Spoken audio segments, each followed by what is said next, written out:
Yes. Good morning, good afternoon, good evening, wherever you are, what time you may be listening, it doesn't matter. The content is still the same. I am your host, David Gregors. Now, what in the world is going on? This show is called Connect Your Audio. What's going on? Well, yesterday or the day before, I looked on there and it wasn't there. Your show, the David Gregor show, it wasn't there. I couldn't find it. What's going on? Had a lot of people on Twitter and other places mentioning that. And here's the deal. We're 2 episodes in, right? This is the 3rd episode. I think it's okay to kind of change things up and see what works and see what doesn't work. And frankly, the David Gregor show just didn't roll off the tongue the way I wanted it to. It didn't have that nice, catchy ring to it. And so I decided to change it to Connect Your Audio, which is of course, if anyone is out there on Zoom, as often as I am, you know that Connect Your Audio is quite a common phrase, and a little jab at that. Also, it has the nice feature of having the initials of CYA. So it has that going for it. But, it's okay. It's episode number 3. We can have some rebranding. Those of you who have heard episode number 1 know that we had one theme song starting, and I decided it was a little too NPR-ish for my taste, so I changed it to this song called Drop Dead, which I feel like is more appropriate in in the year 2020. So, it's okay, guys. We're gonna change things. We're gonna do things differently. It doesn't mean there's anything bad happening, or it doesn't mean that one thing isn't working. We had barely even been listed on any of the podcast subscription networks yet, and I think we had like 2. I think we were on Spotify or something, and we still had plenty of listeners for this early phase of things. So we're all doing fine here. Don't take any changes that you hear on this podcast to mean anything bad's happening. It's just, I'm just doing what I want. That's the good thing, is I actually enjoy doing this podcast, the first 3 episodes, and I don't have to do it. It's not my day job. I enjoy doing it. It's kind of a hobby. So we'll see what happens with the new Connect Your Audio podcast. So with that, let's get started on this November 25th, just before Thanksgiving. On the last episode, I talked a little bit about something I called the Great Realignment. I talked about it in terms of the Great Reset that people have been talking a lot about. I thought a little bit more about it, and I don't think I did a really great job of explaining it. I was only really introducing it as a concept. But I thought a little bit more about it, and I think probably refined it a little bit better. And so today's episode I am calling Blue Pill USA. I'm a kid of the 90s, kind of snicker at the blue pill thing. We're not talking about that little blue pill. We're talking about the blue pill from the Matrix. The Matrix, believe it or not, guys, is like 21 years old. Not everybody may understand the reference. I think you probably understand the reference from the fact that it's people talk often, especially on conservative sites, about being red-pilled. There was also a famous documentary about the red pill, is what it was called. So that's the sense in which I'm using it. I'm using blue pill as being opposed to the red pill. Now, for those of you who haven't seen The Matrix or may have forgotten, it's a movie. It had Keanu Reeves, Lawrence Fishburne, and basically the movie focused on the character Neo, played by Keanu Reeves, and he was this hacker type, and he was always online, and he found all these references to something called The Matrix, and he wanted to know what that was. And so he directed all of his hacking towards figuring out what is the Matrix. It was sort of like, Pizzagate, I guess back in 1999. So as time's going on, he gets closer to it. He gets on national security lists and all this, as you probably would. And Lawrence Fishburne comes into the Matrix and presents him with the option, doesn't tell him what's going on, just says, hey, this is the real deal. But you have a choice. You can either take the red pill and join us and see what the real truth of the world is, or you can take the blue pill and go back to sleep.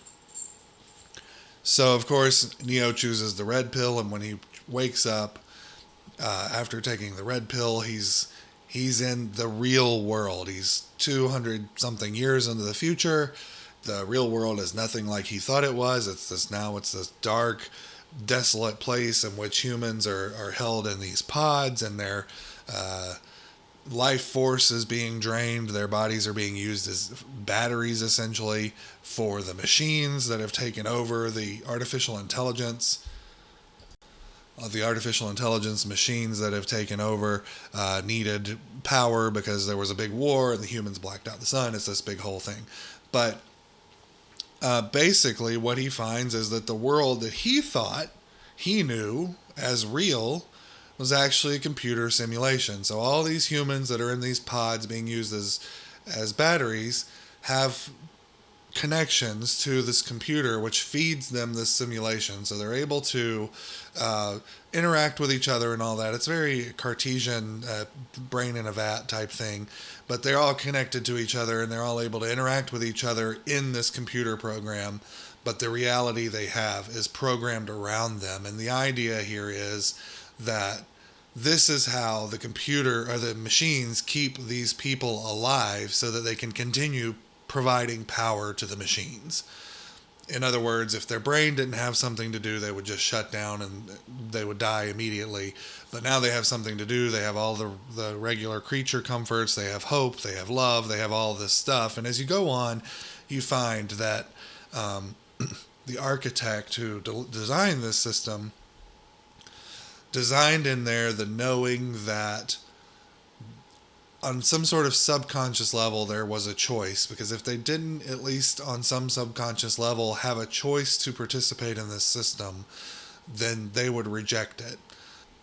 So a lot of our people nowadays are saying that they've been red pilled, and what they mean is that well, I'm not going to say they all mean it this way, but what they should mean is that they're in some way enlightened to the true nature of the world, right? So you have red pill and you have blue pill. If you have the red pill, you are at least open to seeing some amount of truth. You are seeing some bit of what's going on, and you are at least open to the idea that what is being told about reality around you is not actually reality. And so people will say, well, I'm red pilled, so I realize Jeffrey Epstein didn't kill himself, or I'm red pilled, as in the documentary by the same name. I'm red pilled, so I realize that women are not being as oppressed by men as they say they are, and that actually men have a lot of problems. There's no such thing as toxic masculinity and so forth. And you have these people talking about the red pill in this way, but you rarely ever hear about the people who are the blue pill. And that's where I get Blue Pill USA. That's where we are right now. And what do I mean by that? Well, it's pretty simple. I mean, just like the movie. I mean, we have a lot of people who are intentionally choosing to ignore that there even is a truth outside of the program. They have shut that off in their minds. It's just like in the movie The Matrix. The people who were all in the program is made very clear that they had only the subconscious knowledge that there was a choice. And I think that some of our friends on the left and in the media are in that same boat. They are intentionally embracing a simulated version of the world. And they do that because I think it makes things much more palatable. I think it, in their world, let's just go ahead and start breaking this down. In the blue pill world, for the last 4 years, if you talk to any of them, or if you listen to any of the media coverage or anything like that, we're going to get into it. But if you listen to any of them, they would portray reality in such a way that suggests that the only thing keeping us from a Star Trek type utopia is Donald Trump and Trump supporters. In other words, we wouldn't need money, we wouldn't need, property or any of these things that these heathens want. We could have spaceships fly around. We wouldn't need any of that stuff. We wouldn't have greed. We wouldn't have disease. We just got think of what we could do if only Joe Biden were president instead of Donald Trump. Well, that's really, really stupid. That's a really, really stupid thing. And I don't mean to be disparaging to these people, but we didn't have that under Obama. We didn't have anywhere near that under Bill Clinton. Jimmy Carter, go on back, Lyndon Johnson, John Kennedy, any Democrat you can think of, Franklin Delano Roosevelt. He's all but a saint to these leftists. Some of the most worst suffering in the world was under Franklin. It was under, or at least in American history, was under Franklin Delano Roosevelt. So I don't want to hear how great it would be if we just had Democrat presidents all the time and we can just have this nice cashless, moneyless, and everybody's secure and everybody's singing Kumbaya and happy and all that. By the way, I don't know where these people get this. I mean, you go on the Twitter profiles and you see this and you say be kind, and they're saying be kind and let's just love each other, and I can't wait until somebody kind is president again. And these are the most, you go through their timeline, they're the most vicious, vile, hateful people you could ever see. And it's really kind of sad, but I digress. The matrix in our sense of things, and what I'm calling the blue pill USA, is a false reality. It is making the world acceptable to people so that they can continue to serve the larger purposes. This program has largely been cultivated, I say program with air quotes, largely cultivated by the mainstream news media, social media, and the fringe media. And when I say fringe media, I'm talking about Raw Story, Think Progress, Media Matters, that sort of thing, where anything negative about conservative is picked up and it's amplified, and even anyone attempting to set the story straight is tossed on the trash heap as far as these people are concerned. They go for the throat.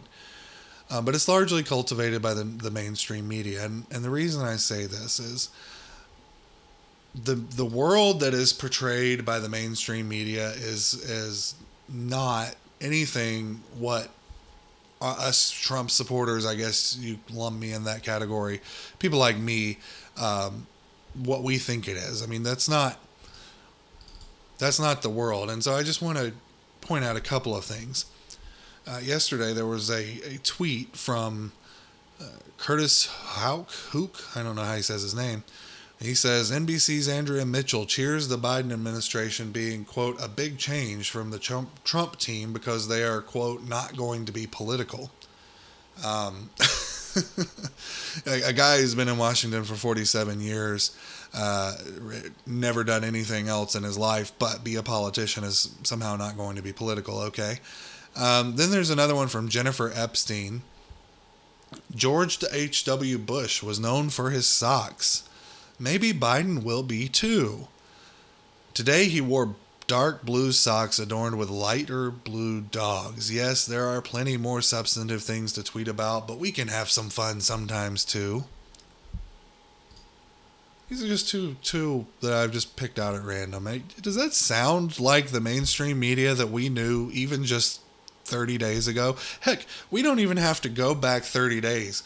It's a tale of two administrations right now, right? So we have the Trump administration, which is the actual rightful administration, at least until January 20th, pending election results. It's going on about its business. And then you have the Biden administration, which is essentially pretending to be the president right now and kind of whining that it isn't. But you have very, very different coverage of these two things. And you can see very clearly the red world and the blue world. And there was another Twitter poster, and I can't remember what her name is, but she made a really good point. And so I did my own research on some of this coverage. She noticed the word amid a lot in headlines regarding Donald Trump. And so here's a perfect example. Michigan lawmakers meet Trump amid efforts to overturn election. This is from NPR. What else do we have here? Trump criticizes Biden forming cabinet amid election challenges. Trump to participate in virtual G20 summit amid coronavirus surges. And here's my favorite one. Well, I have two favorite ones. LA Times, from gloating to tears, Americans confront Trump's COVID illness amid mounting crises. And my favorite of all, Trump leaves the hospital amid COVID treatment, revealing the dangers of toxic masculinity.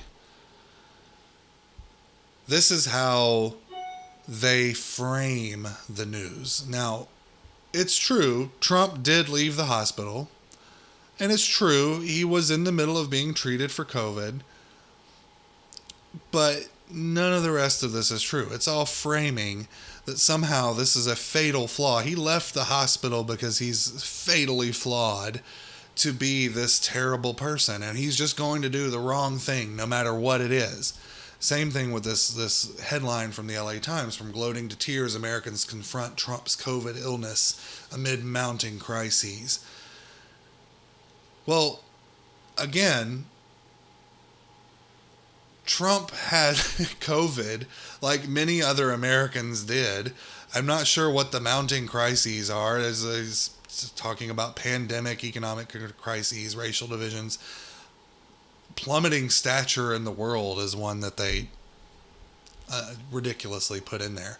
But the point is, none of this stuff was new. When Trump had the coronavirus, this is October 2nd, the pandemic wasn't new. The economic crisis, so-called, wasn't new. Racial divisions weren't new. All of this stuff had been going on, some of it since March, some of it since May. Plummeting stature in the world, doesn't even really matter. I'm not sure if it's true. I don't even know how you prove that. Let's click the link and find out. It points to a newsletter saying that America fell behind the curve on the coronavirus. Okay, but this is just another one of those situations on the blue pill. I mean, even the coronavirus is seen in this way. If you look at people who are looking at truthful portrayals of what's going on with the coronavirus, you have the people who are saying, okay, well, do the masks really work? They're not even saying they don't. They're just saying, do they? There's conflicting evidence. So even just to point to the conflicting evidence puts you in a different position, right? It puts you very clearly on the red pill side. You are not, because what's the other thing? What's the other side of it? You must wear a mask all the time, or you are killing people, or you are literally murdering someone if you don't wear a mask. This is the blue pill version of things. But here's where it becomes really interesting, and this is where I was talking about the great realignment, is it becomes interesting because you have people who are out there like Joe Biden, like, Gavin Newsom or Nancy Pelosi, who are out there saying, wear the damn mask, but they keep getting caught not actually wearing the mask. So are they red pilled or are they blue pilled? Well, I think they're red pill, but I don't think they're good people. And so that's what's interesting, is that in our society, or at least in our subsection of society, if someone says they're red-pilled and someone says they can see the truth, we kind of automatically think that they're good people, that they're on our side. But they're not. I mean, Gavin Newsom isn't going around not wearing a mask because he believes in the truth of the matter, or at least questions the truth of the matter. It's not that at all. He wants you to wear the mask. He doesn't want to wear the mask. He's not doing it to protest. He's doing it because he's a hypocrite. As he said, we didn't set a good example. Nancy Pelosi said, well, I was set up. Not that the masks are uncomfortable. People don't want to wear them. Do they help? I don't know. The science really is mixed. I think generally speaking, if you feel that you might contract an illness and that might be a bad situation for you, wearing a mask may be a good idea in general outside of COVID if you are trying to take certain steps to avoid contracting illness. But I'm not so convinced that they work on a large level, and the reason is people have been wearing masks since March, and we're getting the very predictable second wave right now. The wave is proportional in all places. South Dakota is now getting it a little bit more than they had before, and they didn't do any masking, no lockdowns, no nothing in South Dakota. New Jersey, Illinois, I think, are both getting hit hard. But this is the blue pill world. If you wear the mask, you're sacrosanct. If you wear a mask and you put BLM on your thing, then you're good. You are accepted in the blue pill world. You are one of them. Even though the chances are that your BLM on your store isn't going to stop your store from being looted in one of these riots, and the mask, there's a fairly solid chance that the mask isn't going to help you avoid coronavirus. But in the blue pill world, Trump has the blood of 250,000 people on his hands because, I don't know, I guess he didn't wear a mask for a while.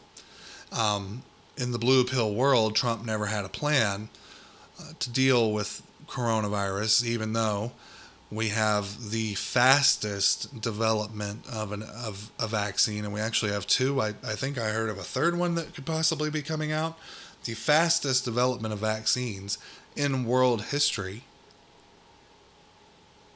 But it's all because Trump didn't wear a mask, I guess, for a few months, or said it was going to be gone. He thought it was going to be gone by Easter and all this.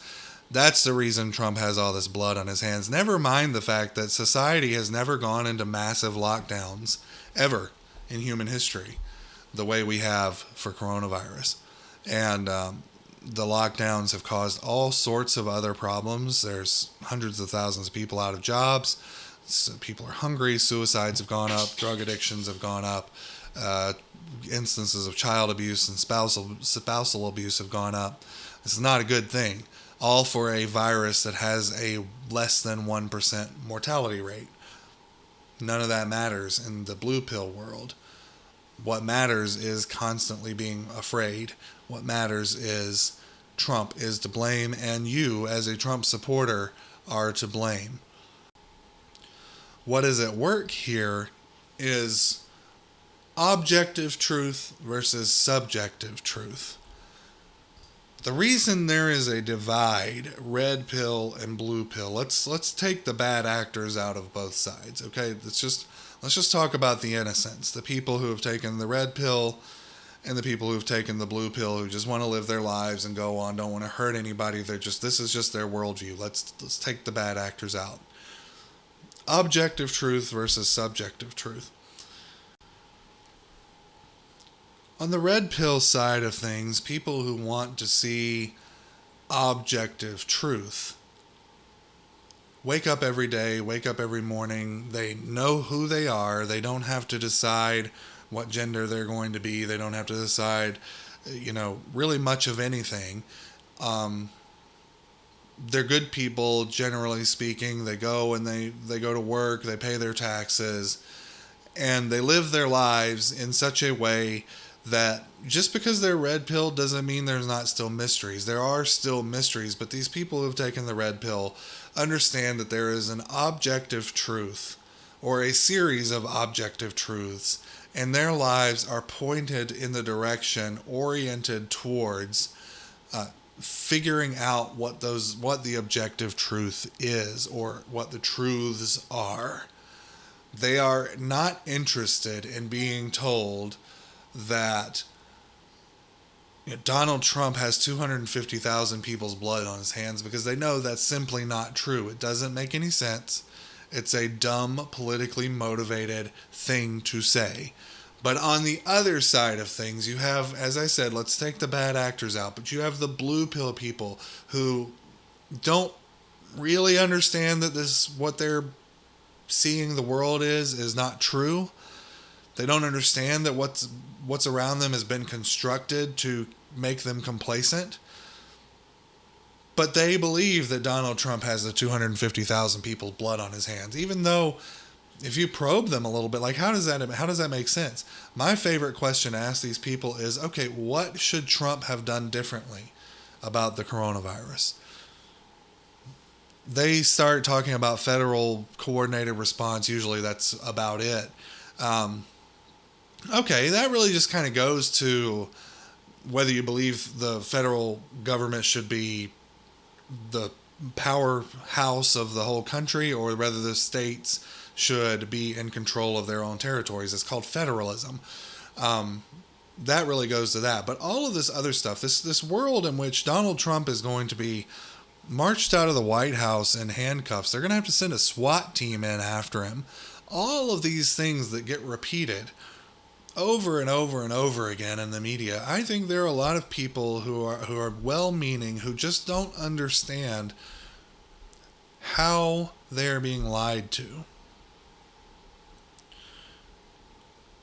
So their lives are necessarily, I think they try to orient themselves towards some truth, but they have been relegated to the world of subjective truth. They don't believe in singular goods. They don't believe that people are either male or female. They don't believe that there is either right or wrong.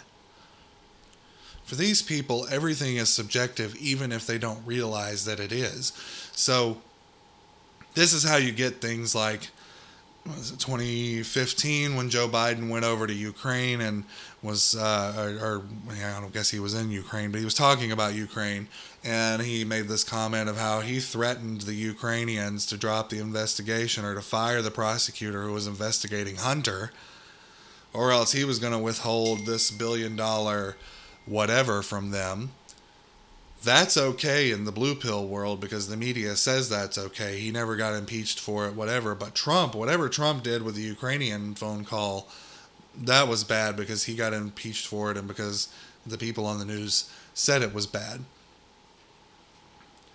So I guess the difference between a red pill and a blue pill person really is intellectual curiosity. I think the people in the blue pill world, the blue pill USA, are accepting the world as it's being told to them.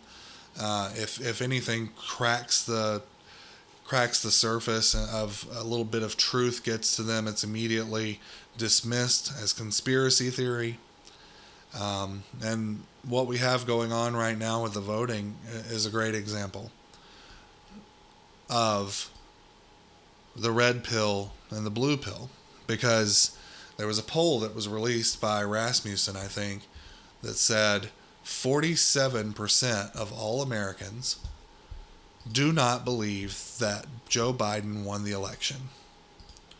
This poll lines up almost perfectly with the polls that came out before the election that said, who do people think is going to win the election? Or whose friends who are your friends voting for? This poll, the 47%, lines up kind of perfectly with that as far as I'm concerned, because I don't know very many people who thought Donald Trump would lose the 2020 election. And I also find it hard to believe that anybody thinks that he lost it legitimately. But you have 53% of the American people who apparently do think that he lost legitimately. which means they have to ignore a lot of really weird stuff, right? They have to ignore the fact that the battleground states, right, the ones that everyone was waiting for, all stopped counting in the middle of the night on election night. And when we woke up the next morning, we found Joe Biden had gained mysteriously 90% of the votes overnight that came in or whatever, and he's mysteriously is either right on Trump's tail or beating Trump. And the reason that 47% of people don't think that Joe Biden won, it isn't because of the claims of fraud and all of this. There's some evidence out there. It's being presented slowly. It's coming out. It's coming out, and I think people understand that. Also, since the 1960s at least, there's been talk of voter fraud, and it's okay. It's worth looking into if we want our vote to matter.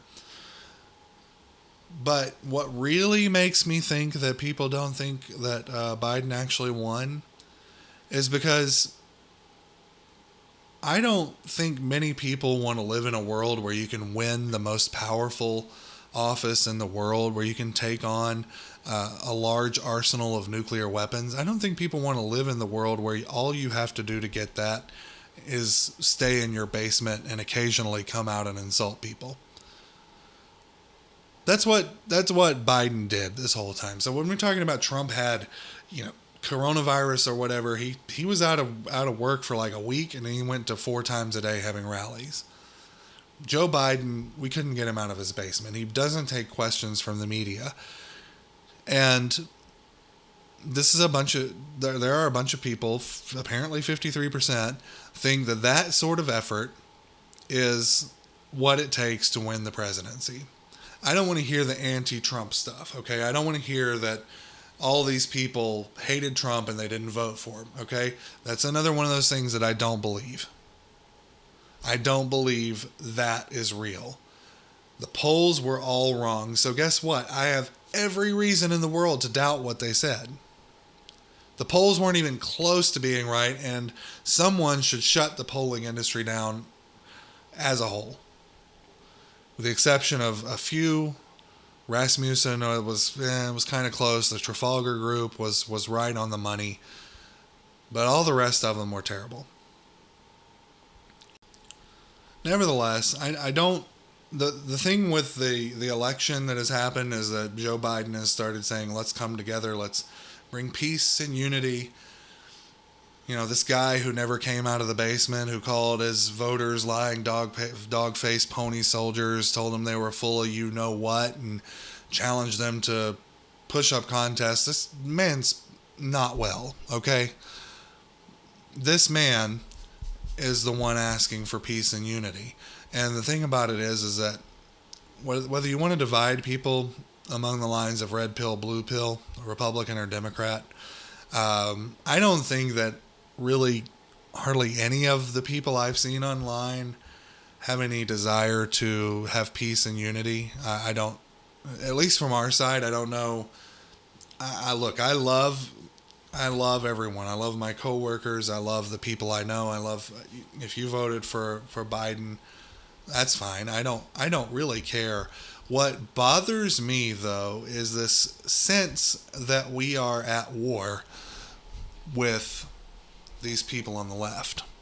And the reason I feel that we are at war with these people on the left is because they've spent the last 6 months burning and looting and rioting in our cities. They've spent the last 4 years threatening people, doxing people, going after their reputations, all because they disagreed with them. This is morally repugnant. It's morally repugnant to try to destroy people simply because you disagree with them. And by the way, I keep coming back to this because it's really interesting to me.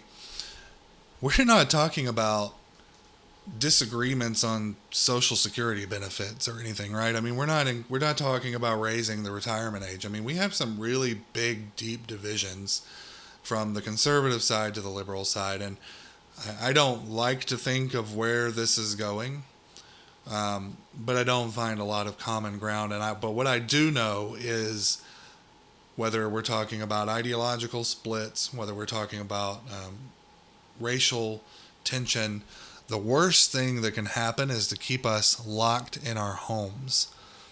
The great thing about going to work and going out into public is that you get to learn and meet different people. And so when you go to work, you're going to meet somebody who's not the same race as you, probably. And if you go to work, you're going to meet somebody who doesn't believe exactly the same things you do, that maybe thinks that, one thing about abortion and you think the other thing, or whatever. But you learn how to work together, and you learn how to see each other as human beings and not demonize each other. Because usually in the workplace, the demonization that happens is usually more of a professional type thing, where someone's trying to disrupt the other's job. And so that's where people get their feelings hurt and all of that.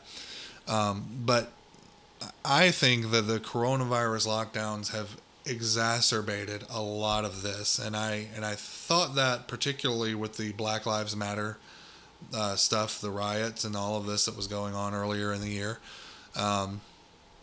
Because it's really easy to start looking at one race as a problem, and in this case, I'm actually speaking of the Black Lives Matter people thinking that white people are the problem because of white supremacy.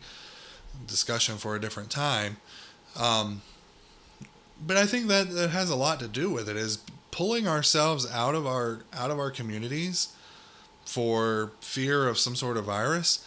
I think has a real detrimental effect. It keeps us from seeing the humanity in people who look different from us and who believe different things from us. So all of that's got to end. We'll talk more about the blue pill versus red pill later on. I think it's a good theme. I think it's a good way to frame our differences in the world, and it's probably a little bit more complex than I can fit into one podcast, even though I've tried. So we're going to talk more about it later on. But I want to talk about Today in Culture. Yes, Today in Culture, our news segment. Of course, everything is new here, right? This is third episode in.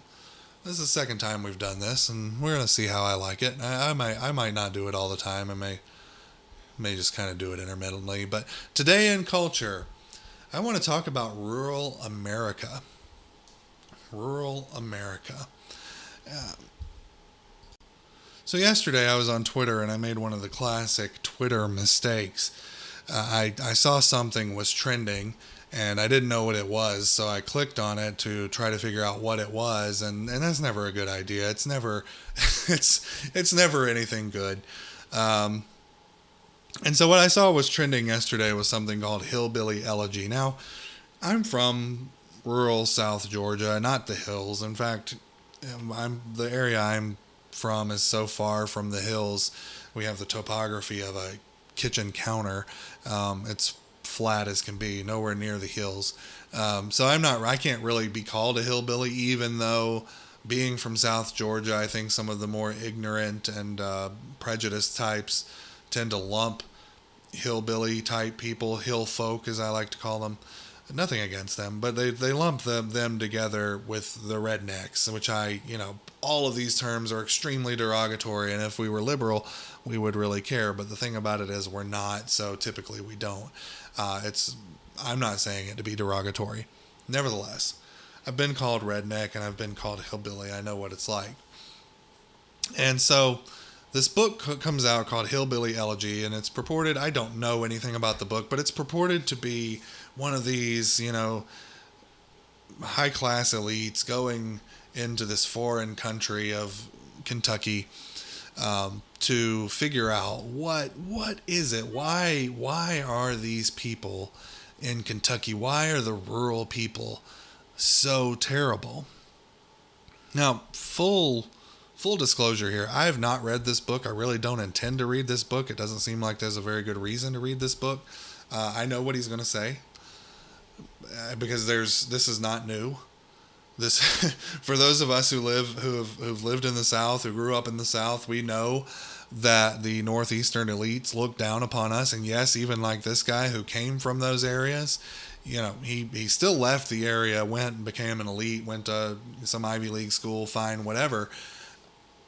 We know they look down upon us. We know because we don't think the way they do.